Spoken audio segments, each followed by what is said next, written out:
We're now moving on to the next section of our textbook on writing solid code, and our first chapter, chapter 5, deals with this single responsibility principle. So we'll be looking at that. This introduces a code example about trading currencies and goes over it. And so we're going to spend the next 2 weeks or 2 units on this, going over it and reviewing it. So it's a pretty, we get pretty in depth in this one code base. So we're going to start looking at it today and opening it up and working with it. So this first example I'm going to walk you through, and you might want to walk through the same thing I do. We're going to take this, the textbook takes this big long method that does lots of different things and breaks it up into 3 and then 5 different methods and sets up those so that each method does only one thing. Later on, we'll go to more advanced areas, but we'll walk through this first section, refactoring for clarity, again, where we break up this long method into a bunch of smaller methods. So that's this. And this unit will stop down here where it says refactoring for abstraction. We'll save that for the next unit. That's where we introduce a number of interfaces into this system. So we're just going to do this first part this week and really try to get you to understand this set of code. It's not that bad, and it's a good example of code that we'll be looking at for 2 weeks. So I'm going to look at the textbook, but I'm also going to do this in Visual Studio, and it might be worthwhile for you to do the same thing to watch it. So you're free to follow along in Visual Studio if you want. So this is the single principle code, that's single responsibility principle code that's attached to this in Blackboard, and it's also in the textbook source code for chapter 5.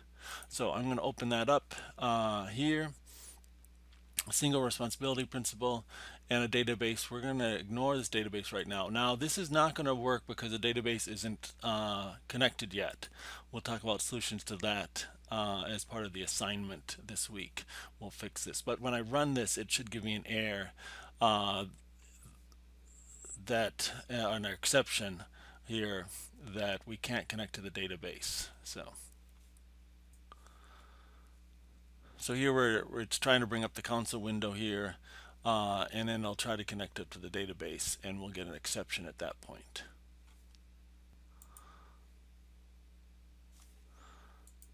And so here's the exception that comes up. SQL exception was unhandled.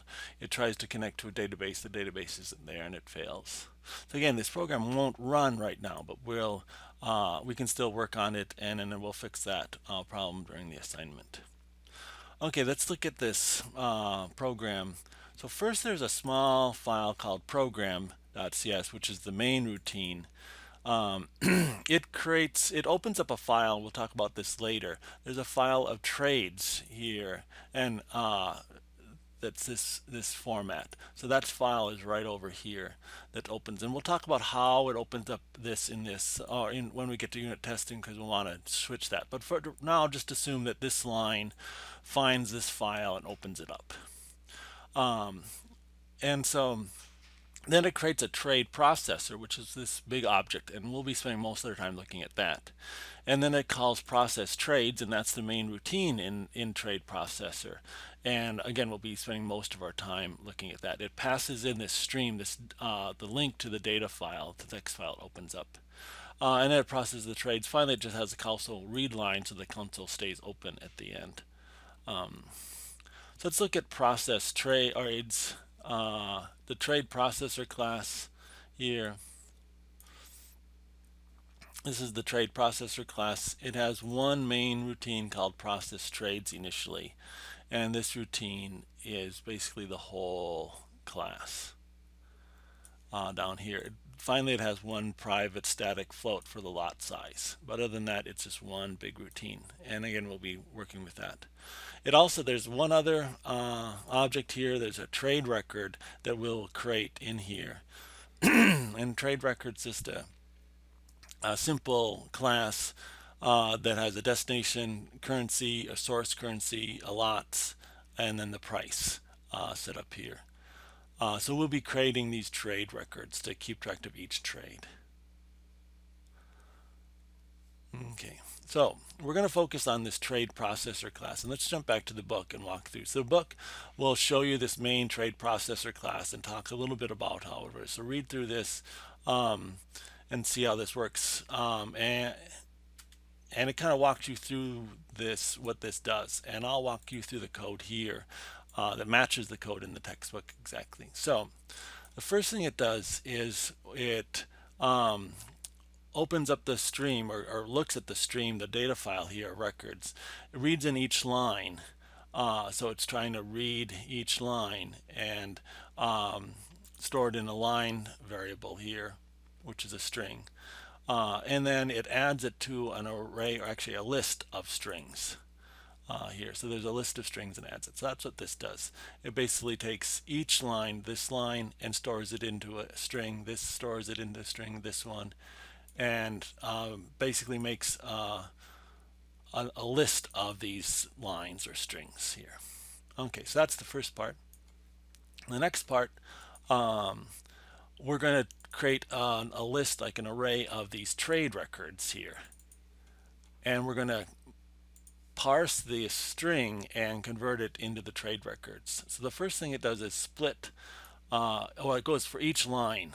It grabs each line in our array of, or our list of lines, and then it splits the line. So a line is going to have this comma here, and it breaks it up into 3 fields. So the split command splits this one line into an array of 3 objects based on where the comma is. That's what the split command is. If you're not familiar with it, you can look up string split, and that's what it does. Now it's going to do some error checking. Once we split it, the field should have 3 fields. 1, 2, 3. And field 0 should have a length of 6. We should be able to try to parse the second field as an integer and try to parse the third field as a decimal. So we should have 6 characters in the first one. This should be an integer. This should be a decimal. So it tries to parse those and saves them. So once it gets, makes sure everything works fine, it then, excuse me, in this first field, the first 3 letters is one currency and the second is the next. So this is a Great Britain pound, I think. I'm not an expert on currency. I think this is US dollars. Here's US dollars to euros. So we have these 2 currencies here. And we just use substrings here. Substring starting at 0 of length 3, and another substring starting at spot 3 and going for 3 characters. So it grabs the source and the destination currencies. And then we create one of these trade records here, and we fill in all the information, fill in the source currency, destination currency, lot size, and trade amounts. Now this is a little different than how I would have written this. This uses these brackets here for this. I would have more, I guess more commonly what I have seen is not using these brackets, is we would have just said, we declare a new trade and we'd say trade dot source currency, trade dot destination currency, trade dot lots, trade dot price. So we create a new object and then we set all the variables in that object. And then we'd have semicolons here. We'd have semicolons for all this sort of stuff. So you could do something like this. But again, this is one of the newer ways of setting this up, is where we're using this kind of using. So we say new trade, and inside that we start a bracket, and so this is all assuming that we're inside this trade record, and so we can access the local variables or the fields inside that trade record just by saying source currency or lots or trade or price, and that gives us access right to this. That's just another way of when we create a new record in initializing the values here. Okay. Once we create this trade record, we add it to our trades list. So our trade list was just a list of these trade records, like an array of, or a list of this trade record. So we did that. So now we have that. And then finally, we're going to write this out to the database. And so you don't need to understand this code too much right now, but we create a connection to the database. We start a transaction. First we open the connection, start a transaction, and then for each of the trades, each of the records or objects in our trades list, we're going to write that out to the database. So we're going to create a command, an SQL command, and it's going to be a stored procedure. If you do look in databases, the trades table, this is the code for creating a trades table. It has, you can either look at the SQL information down here for creating that table, or a visual representation. So it has a source currency, destination currency, lots, and price, and this is the format. This is how we'd create that trades table. And then it also has a stored procedure. So you probably have looked at creating this SQL for creating a table, but you may not have looked too much at stored procedures. But a stored procedure is just a little procedure for doing some SQL. We pass in some parameters, and it uses that parameters to do some. So here we're inserting into this trade database these fields with these values.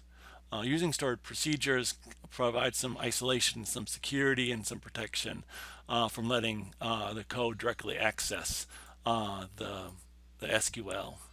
So, okay, so that's our SQL out there. But again, that's not a big deal, but that's what this is doing. It's filling in the parameters in the stored procedure with our information. We execute a non-query, and then we commit that query, and then we do this for each of the records in the database, and then we close our connection to the database. And then we'll write out how many trades we processed. So this is this long method here, and we're going to break it up in a couple parts. Let's jump back to the text. So again, it walks you through this, and it talks about refactoring for clarity, and says, we can really break this up into three parts: reading the trade data, the file, and converting it into a list of strings, sending that list of strings to parse it and parse each string and create a trades record for that, and an array or a list of trades, and then finding taking that list of trades and storing it to the database. So we're going to break up the code into this part, and it's going to walk us through each of these parts, but I actually think it's somewhat useful to actually do that here. So let's just go through and do that. We're going to take this first set of code here that reads the data, the file into a list of strings, and we're going to bring it out into its own method. So we'll use the same names as the book does. So we're going to create a new method up here. We'll use, this can be private because it's just internal, and we can do void. For now, we'll do void, but we'll change the type in just a little bit, and we'll call this read trade data. The book calls it, read trade data. So we'll call it read trade data.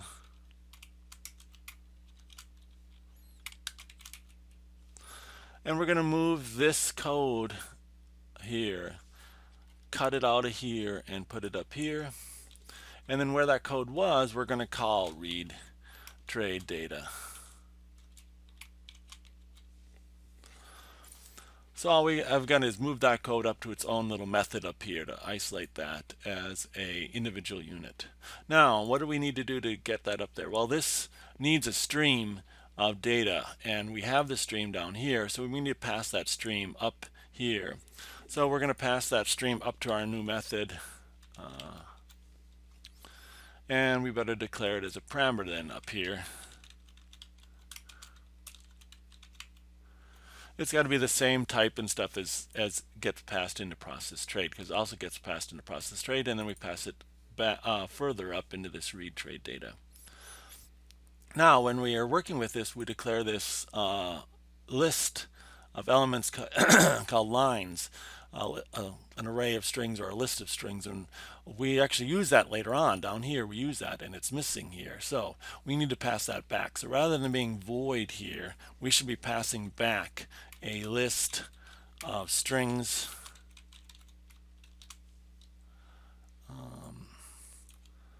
that matches this.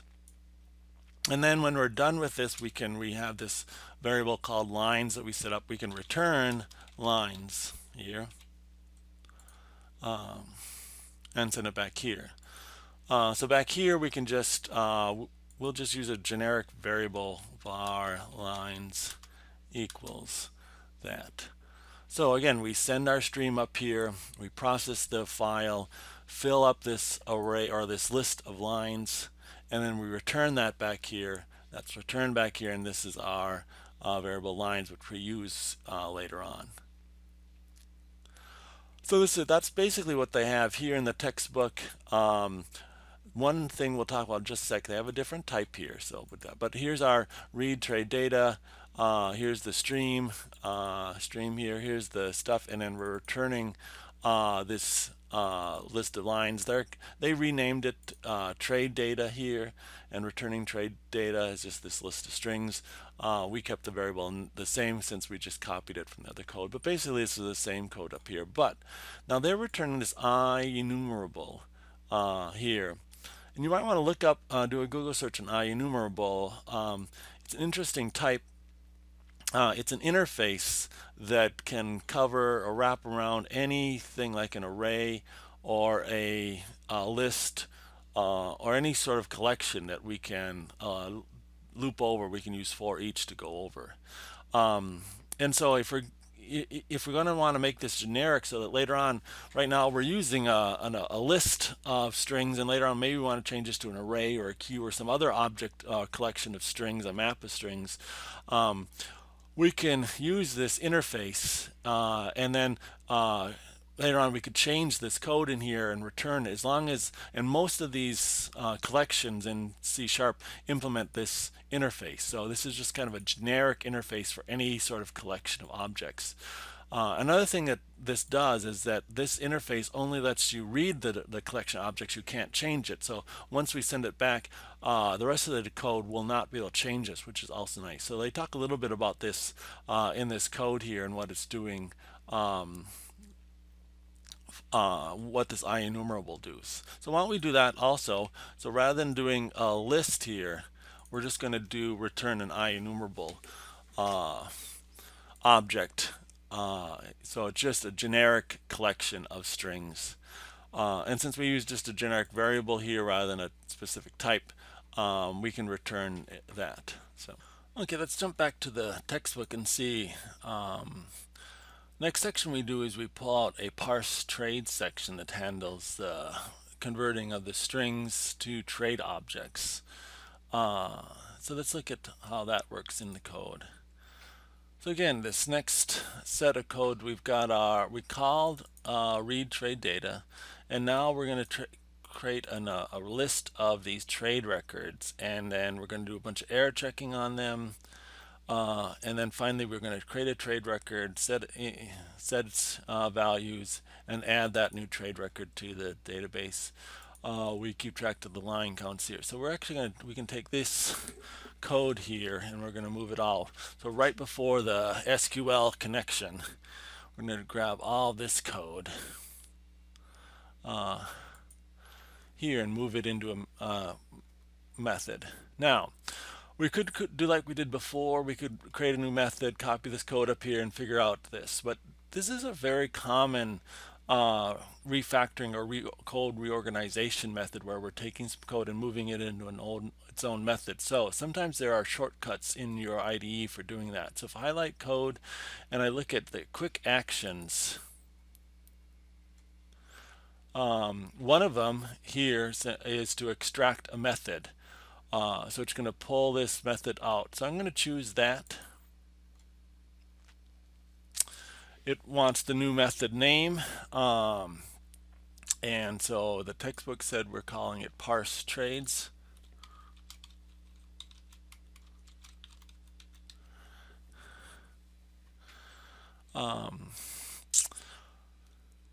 And again, we're going to rename it. This kind of gives us an overview of where the renaming is happening. And I'm going to hit apply. And so let's see what this does. This actually stuck the method down below here.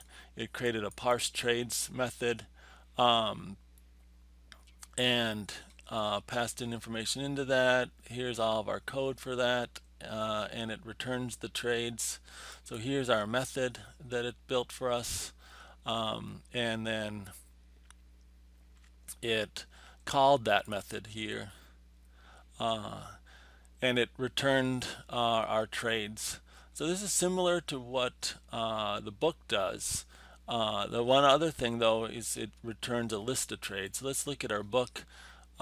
Here's our book information. It's returning again one of these Ienumerables of trades, parse trades, and it passes in the trade data, and it parses it works with that trade data here.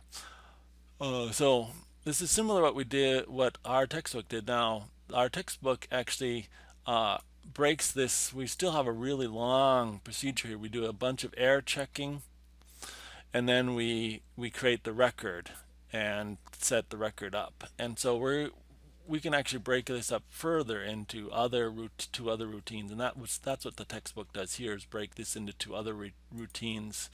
One to validate all the trade information, and one to map the trade data into a record. So, but this looks pretty close to what we have. Let's go to the next step. So we still have a really long method here. We have a bunch of if-then checks here that we are running, and then we're returning warning statements as we go along here. So we're going to move all these statements into, again, their own method here. So all these, if there's 4 if-then statements, we're going to move all 4 statements in an if-then. And that's what the book walks through here. Here's the 4 if-then methods that they're moving out to their own method called validate trade data. So let's grab those and create a validate trade data method here. So that's it.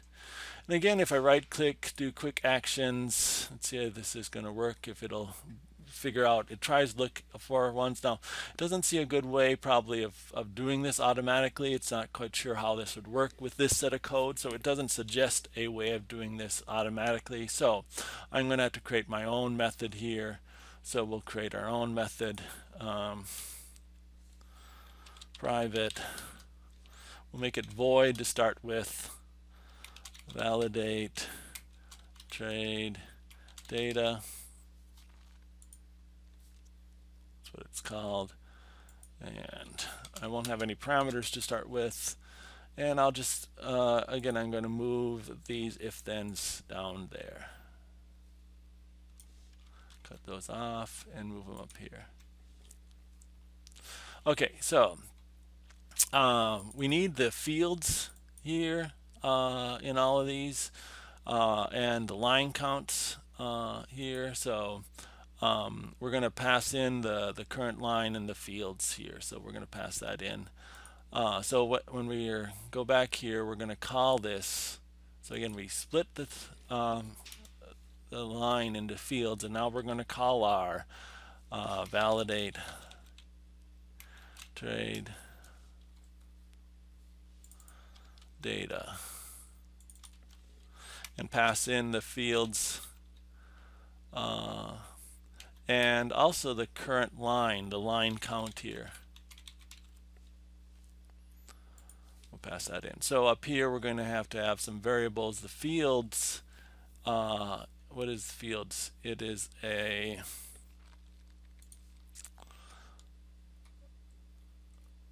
so fields is an array of strings, and the current line, or the line, is that. So we're going to have to do fields is an array of strings,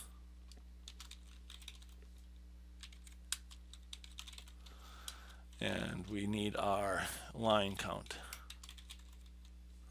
here. So we've added those parameters to this, and that gets rid of most of our errors in here. So we're calling this going up and doing these checks and coming back. Now, we want to then get some, if there are errors, we want to know that. So we want to return some value saying if there were errors or not up here. And how this worked before in the code is that, let me go back to the original code here so I can show it to you. We had a loop where we would read one of the lines, grab one of the lines from the list of lines. We'd start parsing that line, and then we'd check if there was an error in it, and if so, we did a continue. And then we'd check if there's an error, and if so, we did a continue. Now, there are two special statements inside a loop. One is break, and break means stop the loop and get out of the loop. Continue means just go back up and go to the next line in the loop. Continue, so skip the rest of the loop. So when we said continue here, it would skip the rest of this loop down to here and go back up and continue with the next line.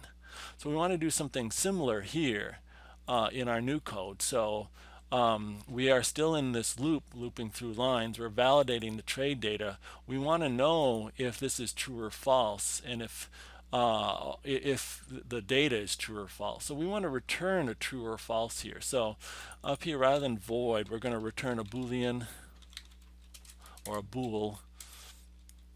And then rather than saying continue here, that means there's an error. We're just going to do a return false, saying that there was an error, and we're only going to return true if everything worked out correctly. So we're going to try these parses, and we're just going to if these parses don't succeed, we're also going to do a continue here. So, or return a false in all these. And if all these checks work out correctly, then we're going to return true. So this statement will return true if there are no errors in our methods. So maybe we'll put a little comment up here. So if data is validated. Okay, so down in our main program, when we call this, we can put this call in an if-then statement. If validate trades equals true, then we can keep going. So we could put this all in. What they do is actually check if it's false, then they do a continue here. If I would have written this, I probably would have done if validate trade data is true, and if so, then I would have just put the rest of this code inside of that true statement. But I'm going to try to follow the text here. So in the text, they said, if not validate trade data, then continue. And then here's our validate trade data returning true or false. Okay, we've got to watch a couple things. When we automatically generate these things, I see this error with static issues. For some reason, the auto generate puts static in here, so we want to make sure that none of our methods that it creates are static. We don't need static methods here. Okay, so we're calling validate. So we can say if validate data is equal to false. Another way of saying that is just if not validate data. So if it's not true, if validate data is not true, then we go do this. So this is what the text, it's the same thing as this saying if validate data is false. So that's another way of wording this. Okay, so we call that, and now we're going to go on to the next part here where they create another method for mapping the trade data to a trade record. So again, they're taking this information here and pulling it out to a separate routine. So again, I can see here's an extract method. They're able to do it here. This is a little more clean for them to do. So we'll do that. We'll call it map trade data. And you can, here it's nice and small. You can see they move the code down here and they're calling it up here. We can apply that. So they have that all set up. They're passing fields down here automatically. They're returning the trade data back here. They're able to do that, and this should match our code. So here's their map data here, and here's where they're calling it variable trade equals that, and then they're adding it. So this looks like the auto generate came really close to what they were doing here.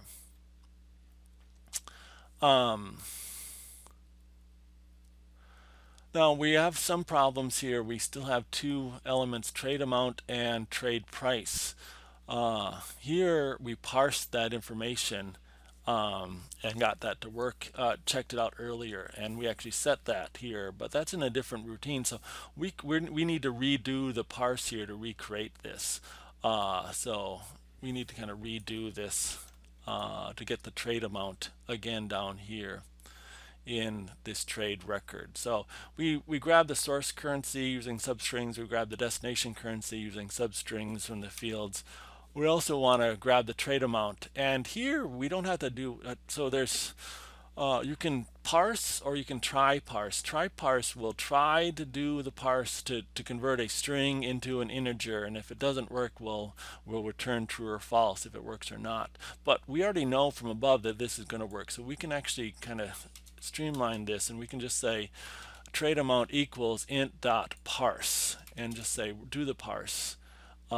And then when you do a parse, you don't need an out field here.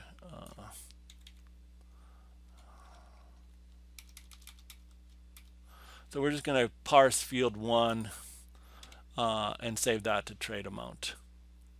And same with above when we were checking, I went up too far, I think. Here we are grabbing the second field and storing it as a decimal called trade price. So again, we want to do something similar to that down here.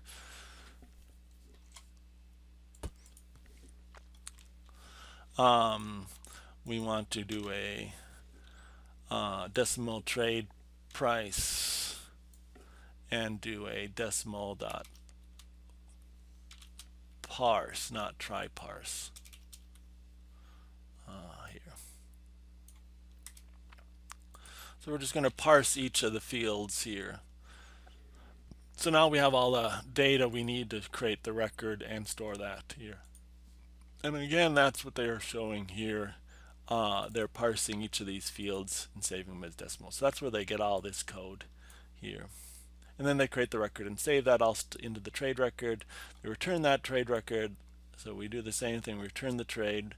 The trade comes back up here.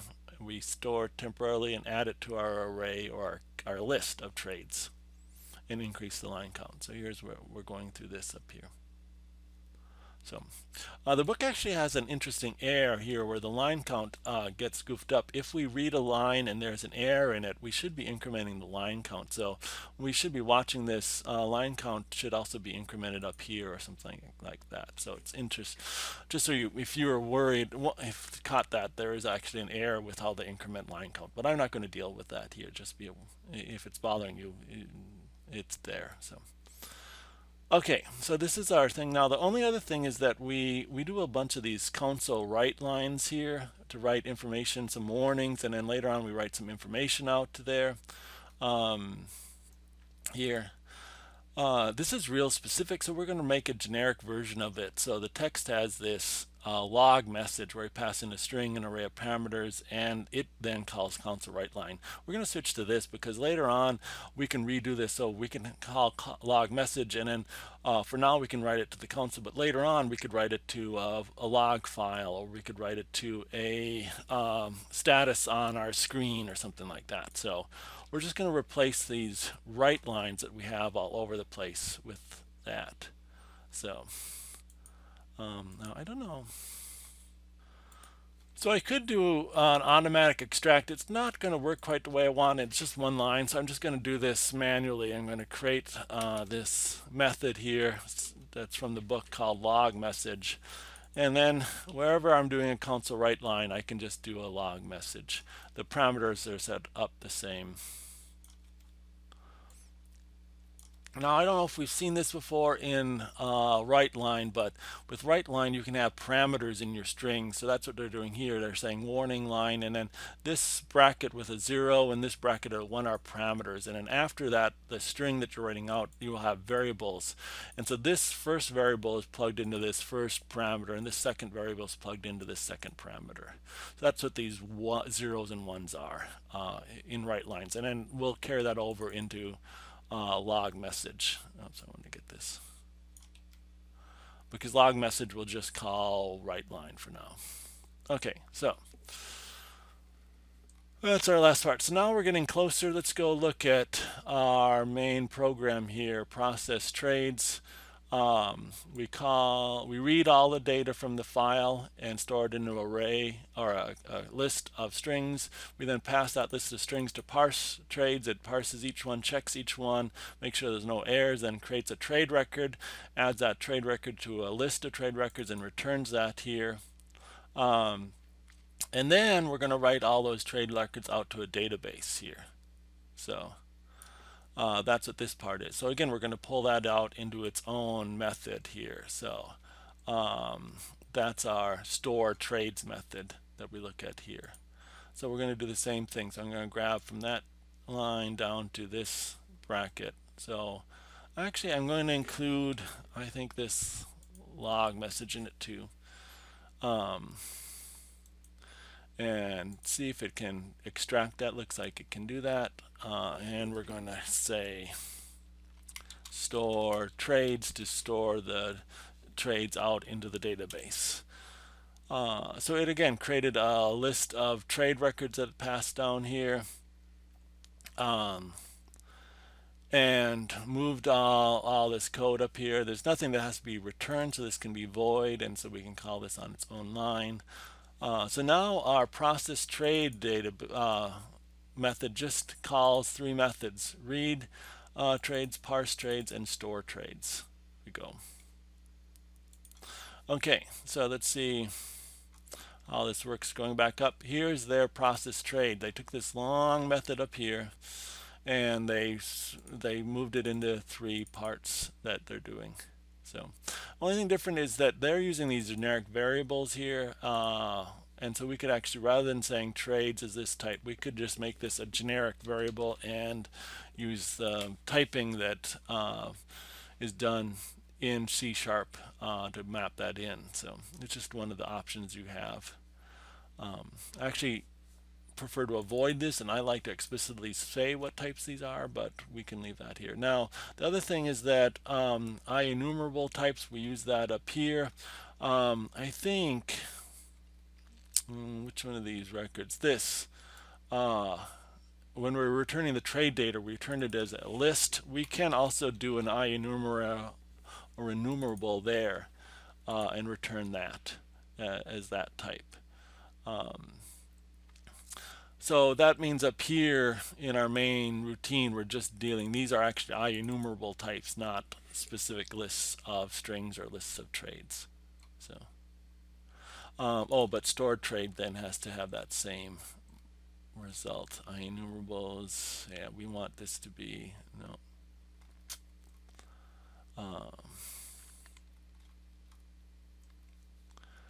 Yeah, Ienumerable. Okay, I think that's the last change. Now I think our code matches what's out there. I might want to reorganize it. I have a method above here. I'm going to maybe organize the order of these methods. I'm going to have the main method on top, and then the next method it calls, and put this stored trades maybe way down at the beginning end, because that's the last method it's called. So you can do some reorganizing of this. Okay, for our assignment, we're going to then be playing more with this. I'll have a version of this that the textbook has, basically as this format that we'll start with in the assignment.